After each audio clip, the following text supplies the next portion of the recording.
বলছি কাল থেকে আপনাকে কাজে আসা দরকার নেই। কেন ম্যাম, কিছু হয়েছে? এই মাসে আপনি কটা দিন কাজে এসেছেন? ও আসলে ম্যাম বাড়িতে একটু কাজ পড়ে গেছিল তাই আসতে পারিনি। কিন্তু ম্যাম নেক্সট টাইম থেকে এটা হবে না আর, আমি প্রমিস করছি আপনাকে। এমন কি কাজ পড়লো যেখানে আপনাকে কাজটা অফ করতে হলো? আসলে ম্যাম ওয়াইফ প্রেগনেন্ট তো, তাই আর কি ছুটি নিতে হয়েছিল।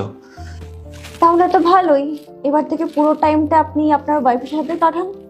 ম্যাম ভালো তো হয়, কিন্তু যদি আপনি আমাকে জব থেকে বের করে দেন তাহলে কি করে হবে ম্যাম? সব কিছু ইনকাম তো বন্ধ হয়ে যাবে। আর তাছাড়াও আমি আপনাকে কথা দিচ্ছি ম্যাম, আগের মাস থেকে এটা আর হবে না। যদি ছুটি আমি তোমাকে দিই? মানে বুঝলাম না।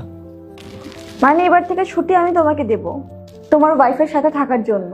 কারণ কাল যখন আমি অফিসে আসছিলাম তখন তোমার কথাগুলো শুনেছিলাম। এসেছিস ভাই? হ্যাঁ সরি ভাই, লেট হয়ে গেল একটু। চল। ঠিক আছে। হ্যাঁ শোন না, যেটা বলছিলাম, তুই বলছিলি না তোর জবের প্রয়োজন, আর আমাদের কোম্পানিতে না নাইট শিফটের জন্য ভ্যাকেন্সি চলছে। আর তোর জন্য আমি কথা বলে নিয়েছি, তুই চাইলে জবটা করতে পারিস। হ্যাঁ ভাই, করে তো নিতাম, কিন্তু কি বলতো, এই ডে জবটাই আমি অনেক কষ্ট করে করছি। দেখ, দিনের বেলা কোনো রকম ম্যানেজ করে বউকে বাড়িতে রেখে আসি, কিন্তু রাত্রে একটু প্রবলেম হচ্ছে। এবার ধর আমি ছাড়া তোর কেউ নেই, আমি যদি রাত্রিবেলা চলে আসি তাহলে তো বাই চান্স কিছু হলে তখন কে দেখবে? তাই আর করবো না আর কি, এর মধ্যেই কোনো রকম অ্যাডজাস্ট করে নেব। ঠিক আছে, চল। চল।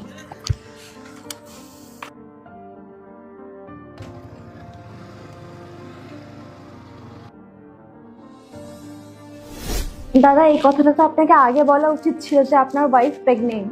আমি তো আপনাকে আগে ছুটি দিয়ে দিতাম। ম্যাডাম আপনি তো ছুটি দিয়ে দিতেন, কিন্তু আমার কীভাবে চলতো? মানে আমি যদি স্যালারি না পাই, বুঝতেই পারছেন সামনে ওয়াইফে ডেলিভারি, এতগুলো টাকা লাগবে। আপনি একদম চিন্তা করবেন না, আপনার কোনো স্যালারি কাটা হবে না।